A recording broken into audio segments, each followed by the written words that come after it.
Oke, selamat datang teman-teman di channel Trader 1%.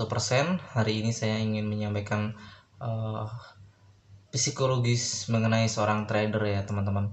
Karena banyak sekali di antara kita yang selama ini mungkin menjadi trader tapi sebenarnya tidak mengerti bagaimana mengatur psikologisnya.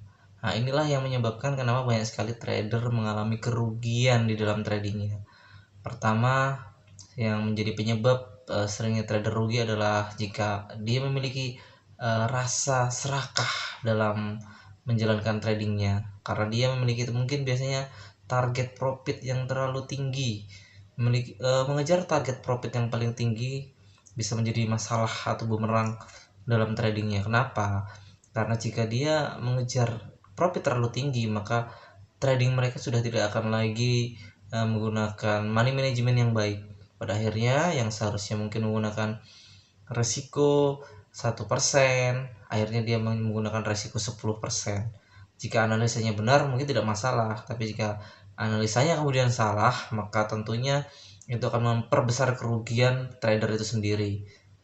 Jika itu sudah terjadi, selanjutnya pasti dia tidak akan terima dengan kerugian yang sebelumnya, sehingga dia akan trading dengan rise yang lebih besar lagi. Jika tadinya dia mungkin 10%, maka dia bisa 20%, atau mungkin mereka bisa all in. Nah, itulah yang membuat pada akhirnya trading mereka sudah tidak sehat, sehingga jangka panjang pasti mengalami kerugian. Nah, untuk itu apa yang harus kita lakukan supaya kita tidak mengalami jebakan seperti itu? Yaitu buatlah trading plan. Kenapa para trader profesional, orang-orang yang sudah berhasil dalam dunia trading selalu mengajarkan kepada kita bahwa kita harus membuat trading plan? Karena supaya kita memiliki rencana trading. Artinya ketika kita masuk ke pasar itu kita udah mengerti kita akan trading dalam posisi sebagai seorang buyer atau seller.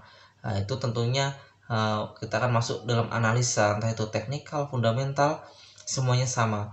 Artinya ketika kita sudah menganalisa, kita akan menentukan bahwa kita akan menjadi seorang seller atau buyer. Kemudian rise per trade-nya berapa, resiko kita berapa setiap kali kita masuk pasar, atau apakah 1% atau 2% atau mungkin 3%. Nah, tetapi saran saya untuk trader pemula, risk yang bisa diambil per trade itu antara 0,5% sampai maksimal 3%. Jangan lebih dari itu. Jika nanti jangka panjang mungkin kita sudah mulai mahir dalam analisa, probabilitas kita sudah tinggi, baru kita bisa meningkatkan risk per trade. Oke teman-teman, itu mengenai cara kita agar terhindar dari namanya overtrade atau overload. Kemudian yang kedua adalah apa sih yang menyebabkan seorang trader itu rugi? Yaitu memang berikutnya adalah lot yang terlalu besar, lot yang mungkin para trader pemula tidak bisa menghitung secara pasti resiko dari masing-masing lot. Mungkin mereka berpikir, oh jika lotnya besar profitnya besar, seperti itu. Pada akhirnya mereka tidak mengerti bahwa lot yang besar dengan leverage yang tinggi itu akan memperbesar risikonya, sehingga dengan dia menggunakan lot besar, tentu jika analisa salah kerugian itu akan cepat. Kemudian mereka mungkin berpikir bahwa terlalu percaya diri bahwa setiap analisanya pasti akan benar. Itu tidak bisa seperti itu teman-teman, karena apa, trading itu adalah probabilitas. Artinya dari setiap kali trading tidak ada jaminan pasti bahwa analisa kita itu benar, tapi yang paling penting adalah bahwa setiap kali kita trading kita harus meresikokan risk yang standar. Artinya apa, jika kita sebagai contoh meresikokan 1% setiap kali trade, membutuhkan 100 kali kesalahan dalam analisa untuk menghabiskan semua modal kita. Tapi jika kita menggunakan risknya 10%, otomatis 10 kali analisa, seandainya itu salah semua, baru kita kehilangan semua modal kita. Nah, makanya kenapa kita harus menggunakan lot yang sesuai dengan risk kita. Nah, jadi yang patokannya adalah risikonya berapa, kemudian tentukan lot yang sesuai dengan risikonya. Jadi itu teman-teman. Kemudian yang kedua, apa sih yang menyebabkan seorang trader mengalami kerugian besar gitu. Yang kedua, tadi yang kedua, sekarang yang ketiga berarti ya. Yang ketiga adalah karena mereka memiliki misi balas dendam. Artinya apa? Mungkin selama ini mereka mengalami kerugian di trading-trading yang sebelumnya. Mungkin mereka sudah menghitung bahwa mungkin kerugiannya sudah sampai, taruhlah sudah sampai $500. Kemudian ketika dia trading di lain waktu, ketika dia sudah punya modal, dia ingin berusaha mengembalikan kerugian yang sebelumnya.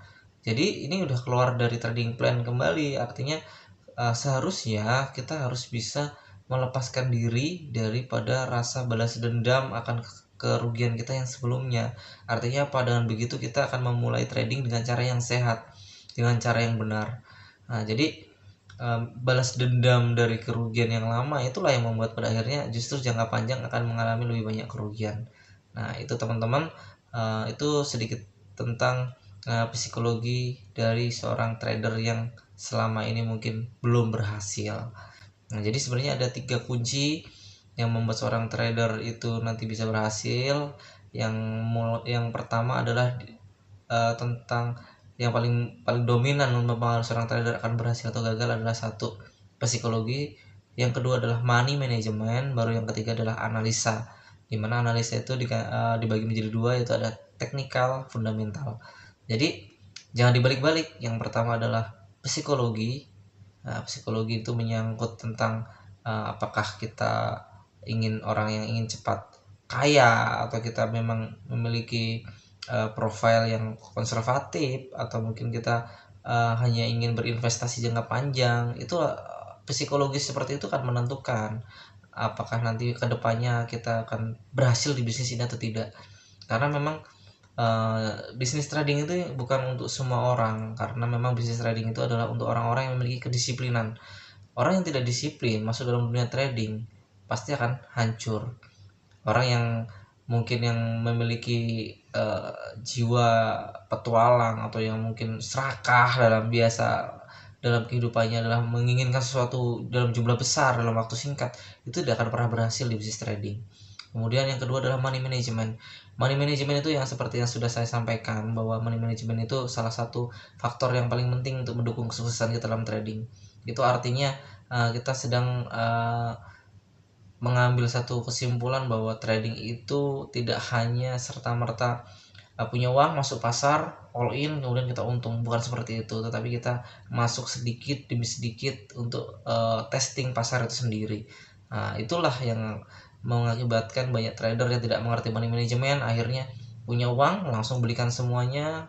Seperti sekarang nih zamannya kripto lagi naik-naiknya, akhirnya punya uang belikan secara keseluruhan modal kita, tiba-tiba kriptonya harganya jatuh, akhirnya rugi nyangkut seperti itu. Kemudian yang terakhir adalah analisa. Analisa ini terakhir karena memang sejatinya entah itu di Indonesia, entah itu di luar negeri, orang-orang yang berhasil dalam bisnis trading itu tidak serta-merta memiliki analisa yang memang benar-benar win rate-nya itu tinggi. Tidak. Biasanya analisa itu win rate dengan 40% itu sudah sangat bagus. Kenapa? Karena kalau sistem tradingnya bagus, metodenya bagus, win rate 40% sudah menciptakan keuntungan jangka panjang. Oleh karena itu, mungkin untuk masalah mengenai win rate, risk reward nanti akan saya sampaikan di topik setelah ini. Tapi yang terpenting adalah hari ini teman-teman semua bisa menyadari dan mengerti jika selama ini trading teman-teman masih gagal, belum berhasil. Jadi faktor-faktor yang seperti yang sudah saya sampaikan itulah yang menjadi penyebab kenapa teman-teman belum berhasil. Oke teman-teman, itu aja pembahasan saat ini, dan yang paling penting adalah ingat pesan saya, 3 faktor penting seseorang bisa berhasil atau gagal dalam dunia trading adalah, yang pertama adalah psikologi, kedua adalah money management, dan yang terakhir adalah analisa. Jadi itu diingat-ingat, jangan dibolak-balik. Pertama adalah psikologi, kedua adalah money management, yang terakhir adalah analisa. Sampai jumpa di konten saya yang selanjutnya.